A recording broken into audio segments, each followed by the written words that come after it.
Statistics paper from the March 2022 mocks. Here are the solutions. Okay, question number 1. State one advantage of using quota sampling compared with simple random sampling. Okay, so quota sampling, one disadvantage. So quota sampling is, well, it's not random.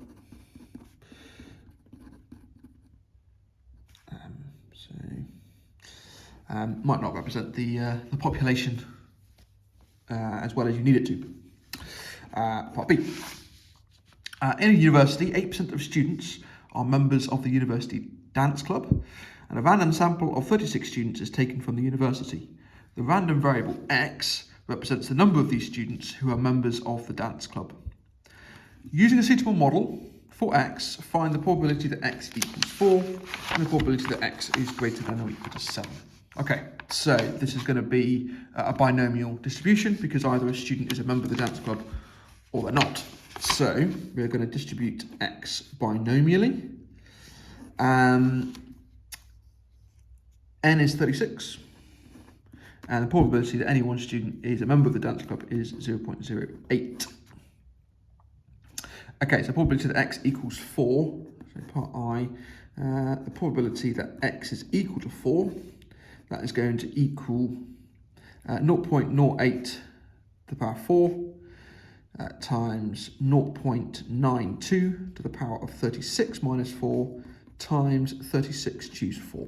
Okay, that would be the calculation. You can get the calculator, just punch that out directly.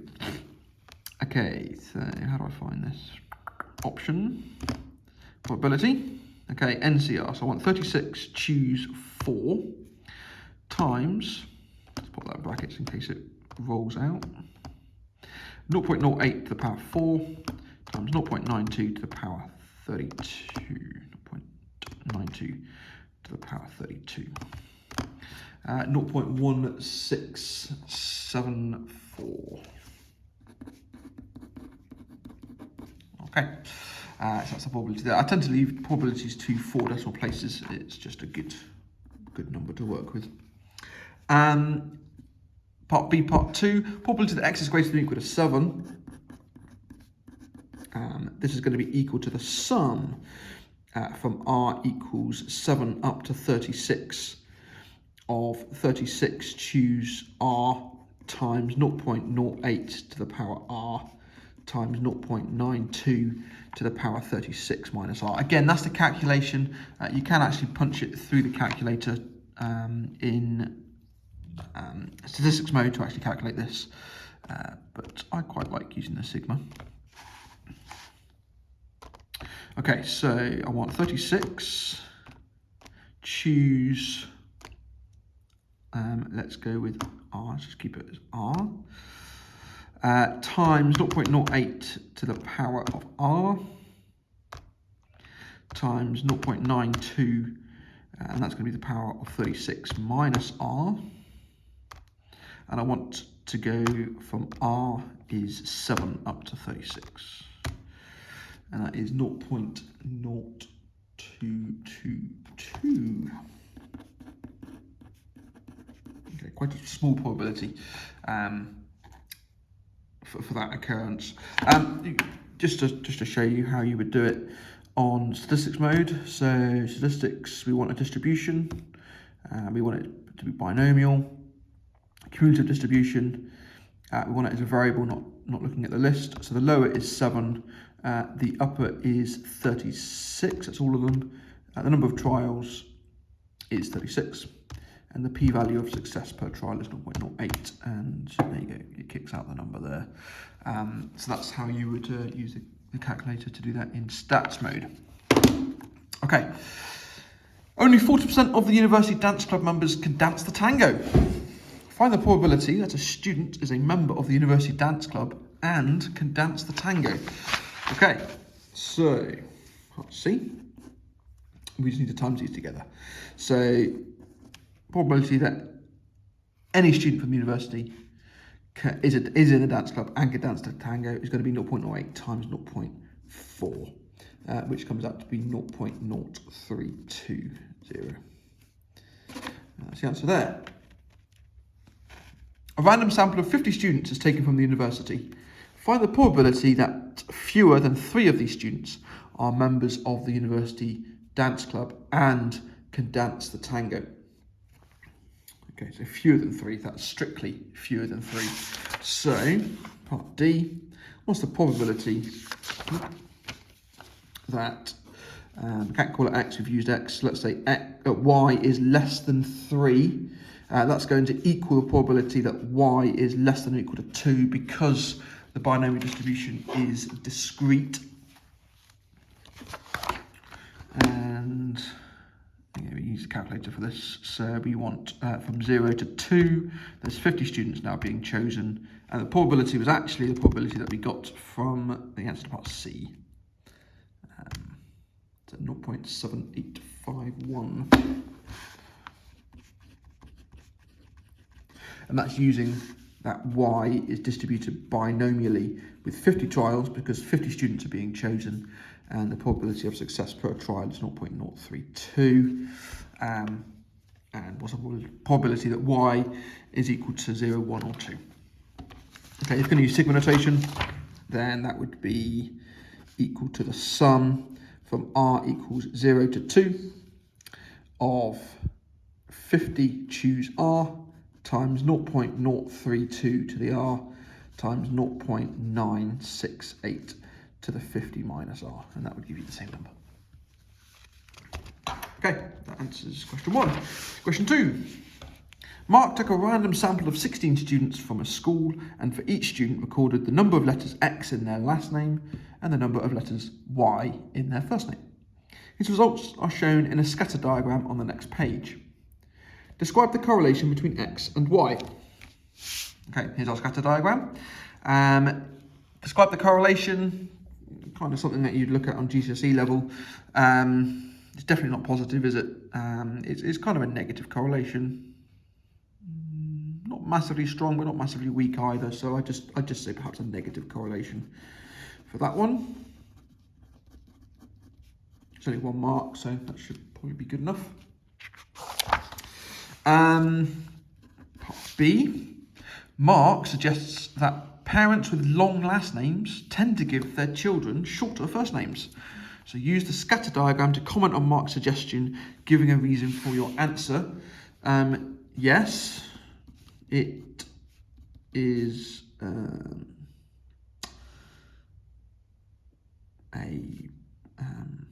what's the word? A possible conclusion, since the correlation between X and Y is negative. Okay, so as the number of letters in the last name gets longer, the number of letters in the first name gets shorter. That's the gist of that.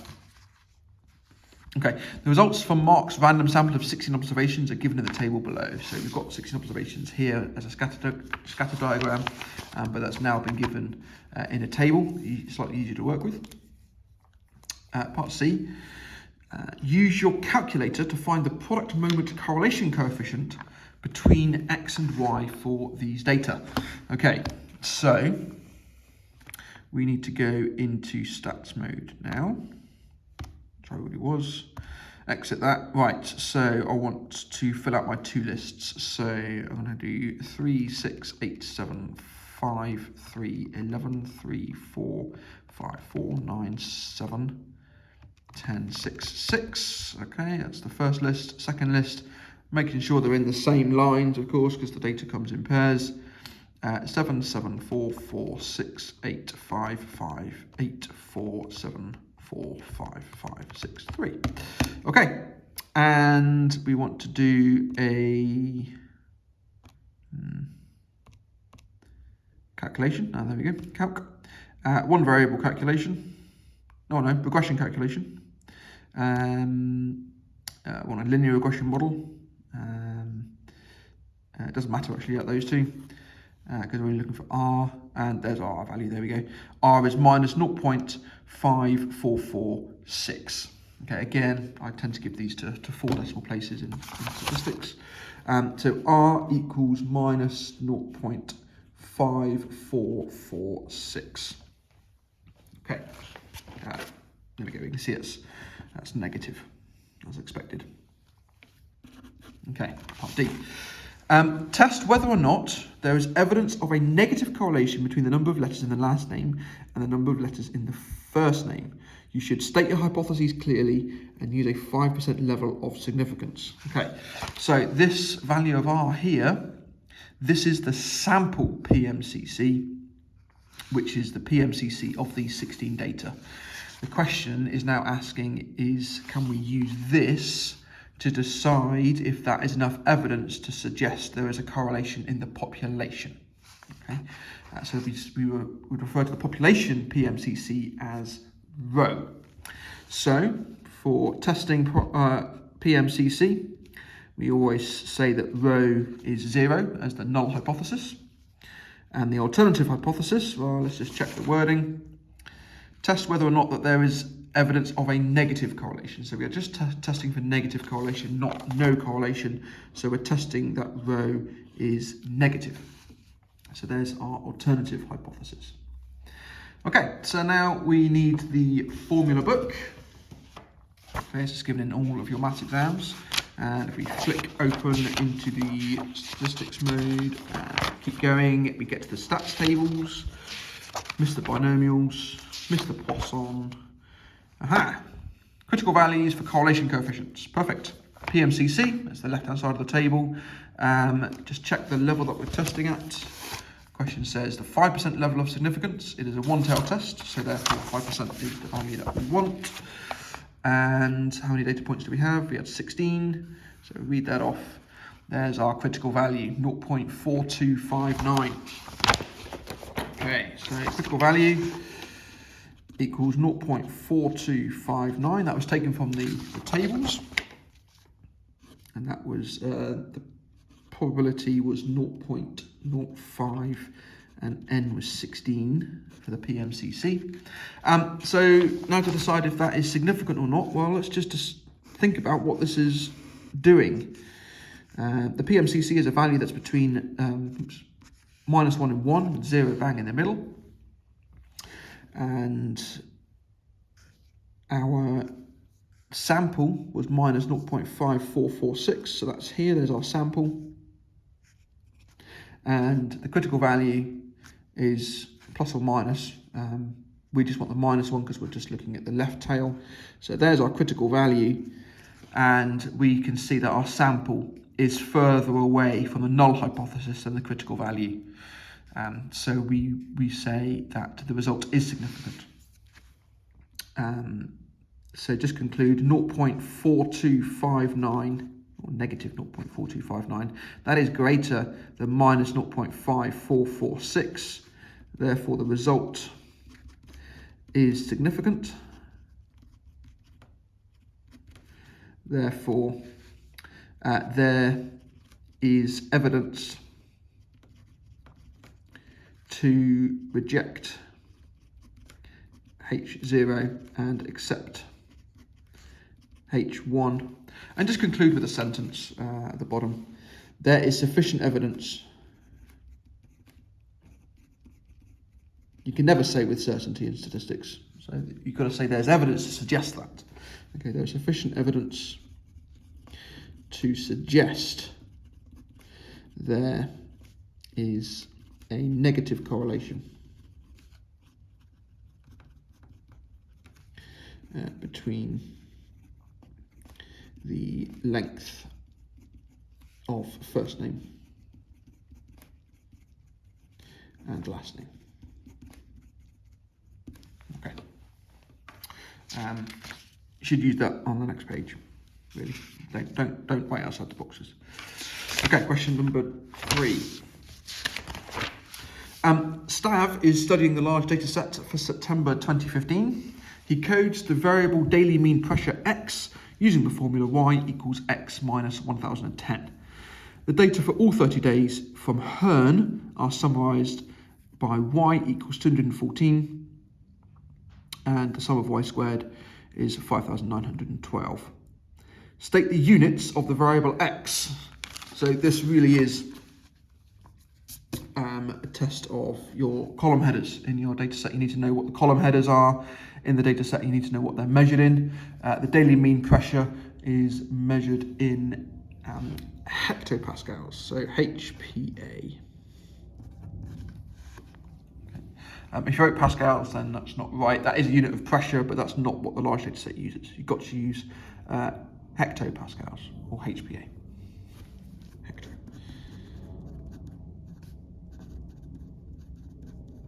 Okay. Part B. Find the daily mean pressure for these 30 days. Okay, so the mean is the sum of them all divided by how many there are. So just be careful because it's been coded. So y is x minus 1,010. So when we calculate the mean, we need to add 1,010 to it. So x bar is going to equal y bar plus 1,010. Y bar is going to be 214 divided by 30. Okay, solve all the y values divided by how many y values there are. 214 divided by 30. That's y bar plus 1,010, which comes to 1,017.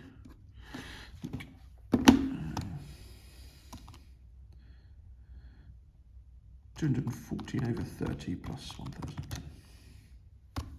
1,017. Okay. Part C.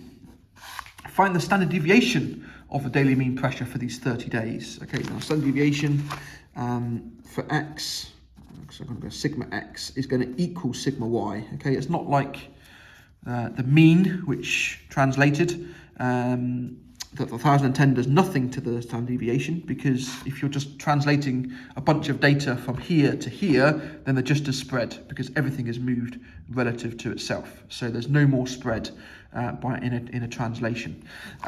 So therefore the mean of y is, the standard deviation of y is the standard deviation of x.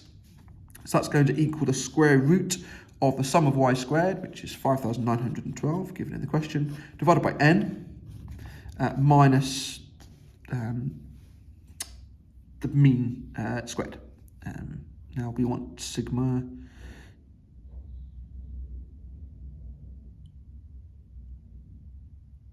y. So that is going to be 214 over 30 squared.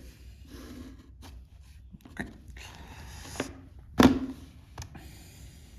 So square root of 5,912 divided by 30 minus the mean, and we have to use the mean of y because that's y squared here, squared, is 12.09. Okay. Last part of the question. Staff knows that in the UK, winds circulate in a clockwise direction around a region of high pressure and an anti-clockwise direction around a region of low pressure. The table gives the daily mean pressure for 3 locations from a large data set in 2015. The cardinal wind directions for these 3 locations on the 26th of 9th, 2015 were in a random order, west, northeast and east. You may assume that these 3 locations were under a single region of pressure. Using your knowledge of the large data set, place each of these cardinal wind directions in the correct location in the table. Give a reason for your answer.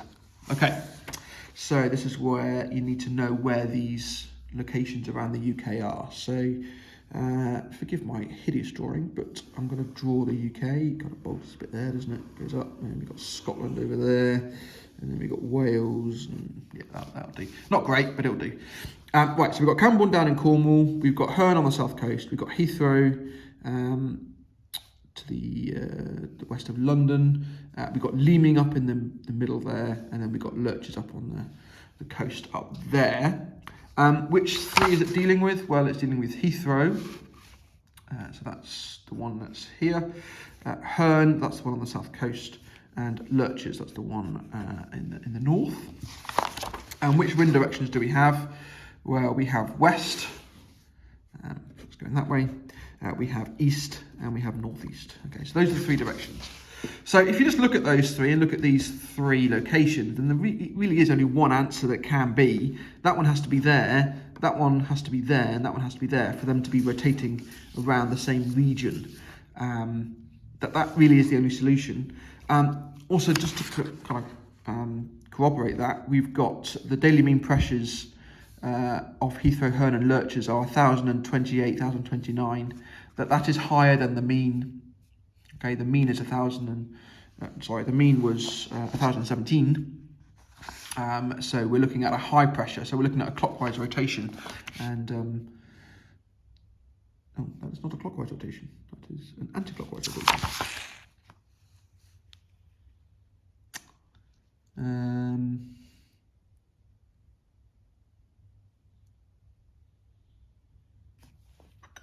Oh no, that's the cardinal directions. That's the direction it's coming from. So the wind is actually going that way.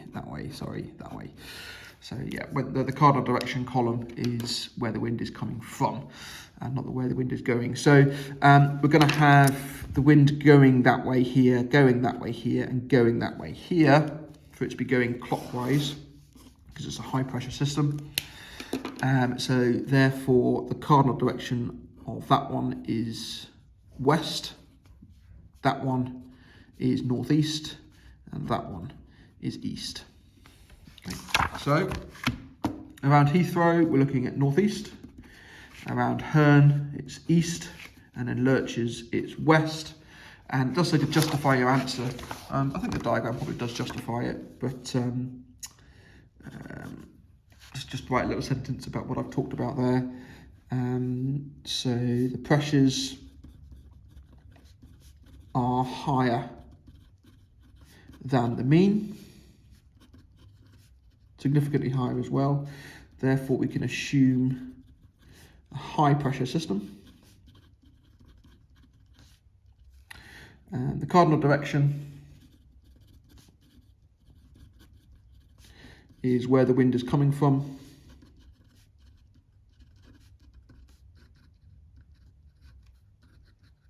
Not where the wind is going to. Assume high pressure.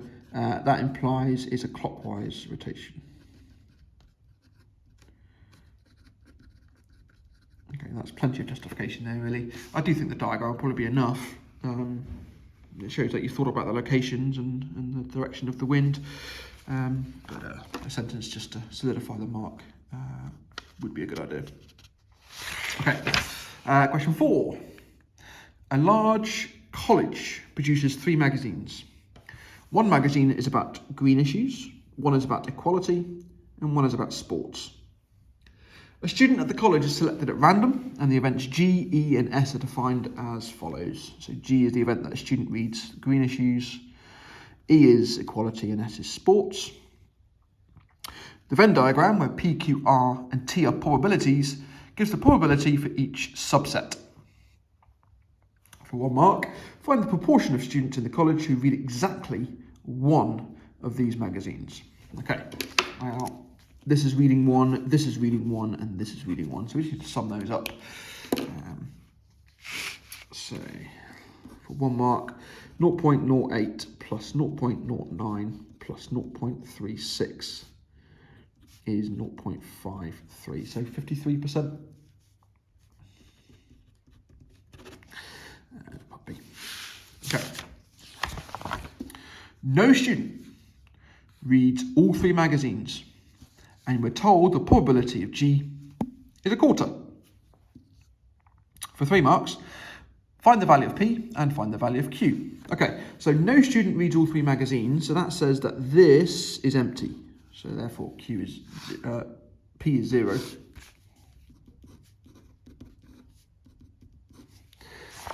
We also want all the numbers in G to add up to a quarter. So those 4 numbers add up to a quarter. That's a 0 anyway. So we've got 0.08 plus 0.05 is 0.13. To make it 0.25, Q must be 0.12. Yeah, 0.12. And that's because Q plus 0.08 plus 0.05 plus P should equal a quarter.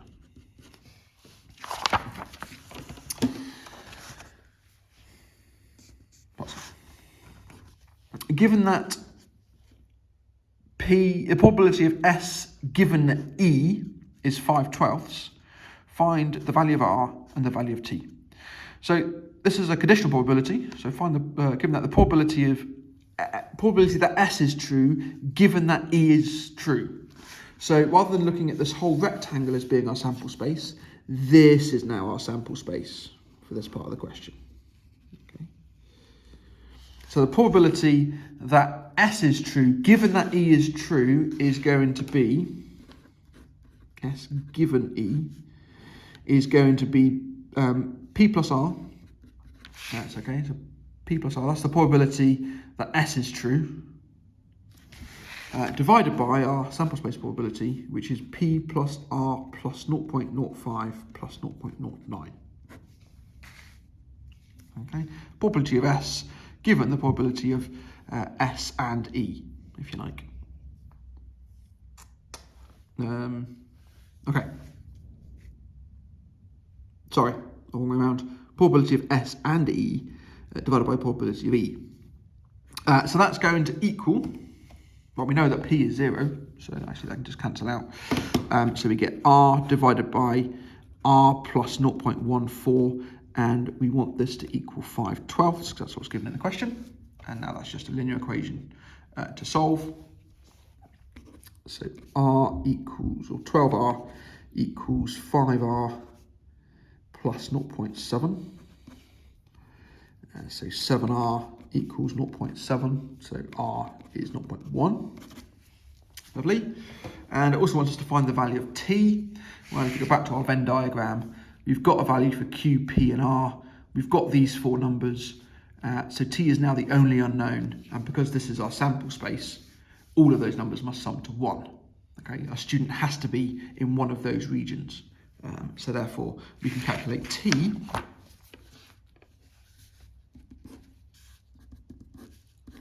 as being equal to 1 minus 0.08 minus 0.05 minus 0.09 minus 0.36 minus P, which is 0, minus Q, which is 0.12, minus R, which is 0.1. Okay, so 1 minus 0.08 minus 0.05 minus 0.09 minus 0.36 minus 0.12 minus 0.1. There we go. All right, and finally part D. Determine whether or not the events S and not E and G are independent. Show you're working clearly. Okay, so we know the probability of G is 0.25 because we're told that in the question. A bit further on. Okay, so that's the probability of G. Right, the probability of S and not E. The probability of S and not E is 0.36 plus Q, so that's 0.48. Okay. Now, if we multiply those together, probability of S and not E times the probability of G, that equals 0.48 times 0.25, which is 0.12, and the probability of S and not E and G is equal to Q, which is 0.12. So because the product of those probabilities is the same as the AND of those probabilities, that means that these two events are independent. Therefore, S and not E and G are independent events.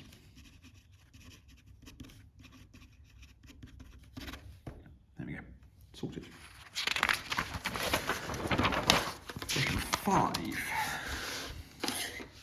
The heights of females from a country are normally distributed with a mean of 166.5 and a standard deviation of 6.1. Given that 1% of females from this country are shorter than K, find the value of K. Okay, so this is going to be an inverse normal distribution. So I'm going to jump into statistics mode, distribution mode, normal distribution, and I want the inverse normal. And my data needs to be variable. Yes. Okay, right, shorter than K, so therefore I'm just looking at a left tail, so that's fine. 1%, that's 0.01, so that's fine. Sigma, that's the standard deviation, so that's 6.1. And mu, that's the mean, that's 166.5. And the probability, the inverse normal has given me the value 152.3. So for part A, that's a bit heavy there. Part A, let's say, I don't know, H distributed normally is 166.5, 6.1 squared. Probability that H is less than K is equal to 0.01. Using inverse normal distribution, we get K is 152.3. And that's in centimetres. Okay. Part B. Find the proportion of females from this country with heights between 150 and 175. Okay. So we're looking for the probability that H lies between 150 and 175. You can include or exclude the limits because it's a continuous variable. So the probability that H equals any one number in particular is actually 0. So that's fine. I don't want inverse normal now. I'm going to use a distribution, normal, and I want commutative distribution. Variable, fine. Lower limit is 150, upper limit is 175. Sigma is 6.1, mu is 160.5. So I get the proportion is 0.9148. Again, stick to 4 decimal places at 0.9148. Okay. A female from this country is chosen at random from those heights between 150 and 175. Find the probability that her height is more than 160. Okay, so first of all, let's consider the probability that it is greater than 160 out of the whole of the distribution, and then we can divide that by here. If you think about what the distribution is looking like, we've got 175, we've got 150, you've got 160.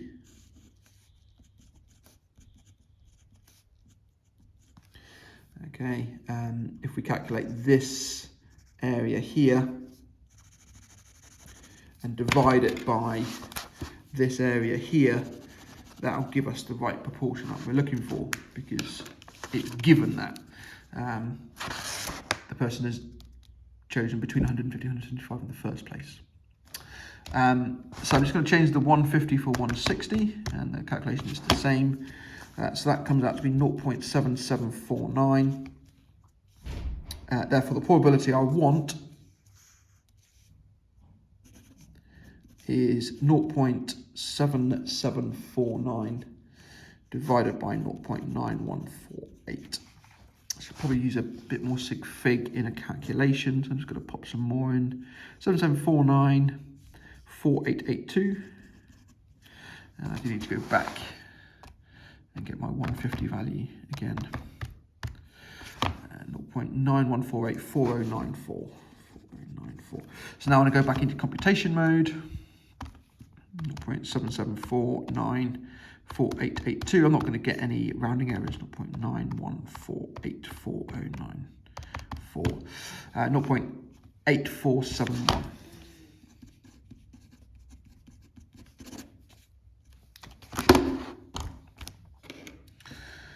Cool. The heights of females from a different country are normally distributed with a standard deviation of 7.4 centimeters. Mia believes that the mean height of females from this country is less than 166.5. So Mia takes a random sample of 50 females from this country and finds her mean is 164.6. Carry out a suitable hypothesis test to assess Mia's beliefs. You should state your hypotheses clearly, and use a 5% level of significance. Okay, so for part D, state your hypotheses clearly. So we've got our null hypothesis. I'm going to say that mu, that's the mean of the population, okay, the mean of all the women in this country, is 166.5. Mu wants to test if it's actually less than that, so 166.5 is greater than mu, that's the alternative hypothesis, and because it's a less than, it means it's a one-tail test. We're just looking at the lower tail, where mu is the mean height of the population of women in country number 2. I think it's just good to define your test statistic. Okay, so I'm going to say I've used H, so let's just use X. X is distributed normally. We're using the mean from the null, which is 166.5. The standard deviation, well, the standard deviation from the sample is 7.4, but it's a normal distribution. You need to consider that you're taking a sample of 50 and how that'll affect the spread of data. So actually, it's 7.4 squared over 50 is your variance. So your standard deviation is going to be 7.4 over root 50. So just be careful with that when you put it in the calculator. It's often missed. And I want to calculate the probability that X is less than or equal to the sample that she got, which is 164.6. So 164.6.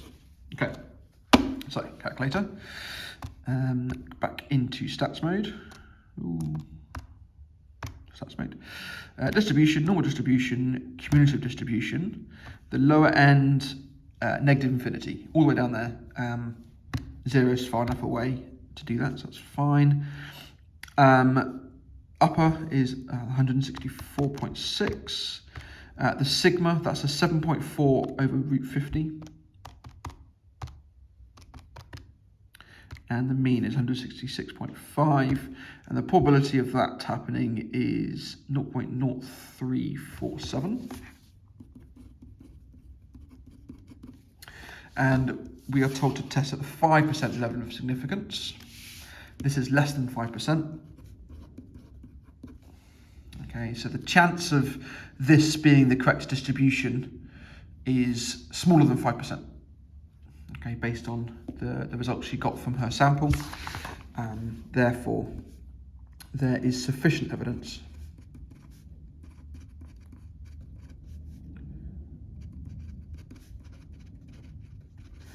to reject H0 and accept H1, i.e. in context, there is sufficient evidence, always concluding context, to suggest that the mean height of females from this second country is less than 166.5 centimeters. Okay, so that's what we do statistically based on the results from the test, and this is the result in context. Okay, you should always put a result in context when you're concluding a statistical test. Okay. So, yeah, evidence to suggest my belief. All right, and the final question, question 6. It's not usual to have a question 6 in a stats paper. In fact, 2021 was the first time this happened in the new spec. But hey ho. The discrete random variable x has the following probability distribution. Okay, so log to the base 36. Where a, b, and c are distinct integers such that a is less than b is less than c. Okay, they're strictly less, so none of them are equal. And all the probabilities are greater than 0. Okay. Part A, find the value of a, the value of b, the value of c, showing you're working clearly. Okay, so let's just consider what's going on here. Well, this is the complete distribution. Okay, there's no other numbers. It can either be a, b, or c. It's not going to go to anywhere else. Those are the only outcomes. So therefore, log to the base 36 of a plus log to the base 36 of b plus log to the base 36 of c must equal 1. Okay, because these three probabilities must sum to 1. These are the only three outcomes that are possible. Okay, using log laws, we must come to the conclusion that log of 36 of ABC equals 1. And this tells us that ABC must equal 36. Okay, so we need factors. We are told that a, b, and c are integers. We are also told that they're distinct. That means they're different. We're also told that all the probabilities are greater than 0, which means neither a, b, nor c can be the number 1. So let's break down what factors we actually have of 36. So we've got a 9 and a 4. That actually breaks down into 2 2s. And that breaks down into 3 3s. So I would suggest that perhaps we've got a 2, a 3, and a 6. Okay, 2 times 3 times 6 equals 36. Okay, so those are the only numbers that are possible. So a is the smallest of these three integers. So a is 2. B is the middle one, so that's 3, and C is the largest, which is 6. Okay, so that's the only answer possible for them to be distinct integers. The independent random variables x1 and x2 each have the same distribution as x. Find the probability that x1 equals x2. Okay, so we've got 9 outcomes here.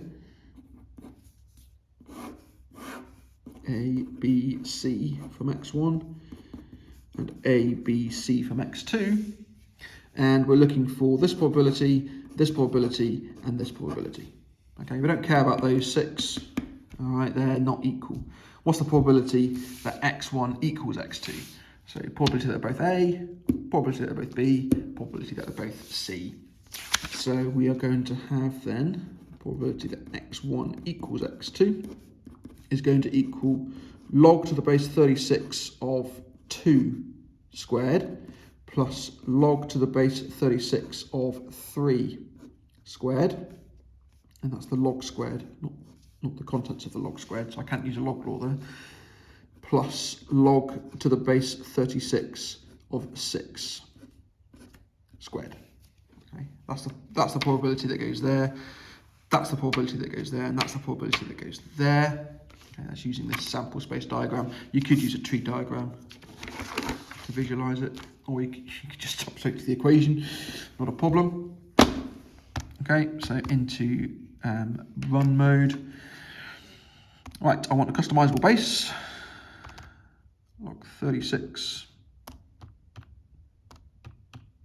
2 squared plus log to the base 36 of 3 squared plus log to the base 36 of 6 squared. 0.3814.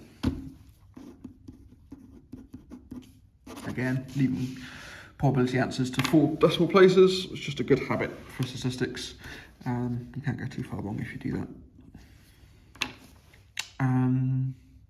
Yeah, and that's the stats paper. Don't forget to check out the other papers. So that's now, I've done all 4 of those, the 2 pures, the stats and the mechanics. So that's the complete A-level in maths. And if I teach you, come and ask if you have any questions. Thanks.